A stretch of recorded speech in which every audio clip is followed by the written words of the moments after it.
Καλησπέρα φίλες και φίλοι. Ένα ακόμα βιντεάκι εδώ με το ηλιοβασίλεμα στην καταπληκτική Μεσσηνία. Εδώ είμαστε κοντά στη Γιάλοβα. Φανταστείτε ότι είμαστε σε μεγάλη απόσταση, έτσι, δεν είμαστε πολύ κοντά.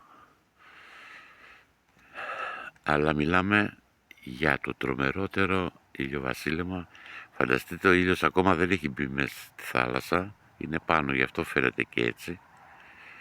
Κοιτάξτε εδώ πέρα τη γραμμή όλη. Είναι τρομερή. Είναι τρομερή.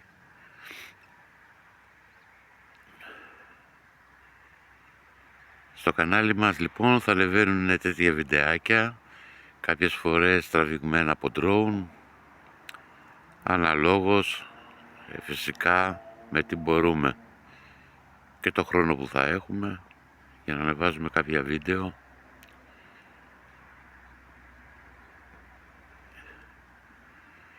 Που ελπίζουμε να σας αρέσουν. Τα ανεβάζουμε έτσι όπως είναι, χωρίς επεξεργασία, χωρίς τίποτα. Να τα βλέπετε κατευθείαν όπως τα τραβάμε. Αν σας αρέσει το βιντεάκι, κάντε ένα follow.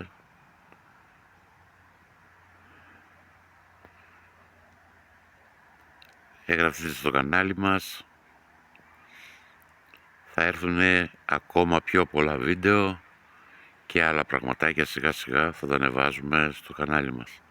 Ευχαριστώ πάρα πολύ. Ελπίζω να σας άρεσε. Ευχαριστώ.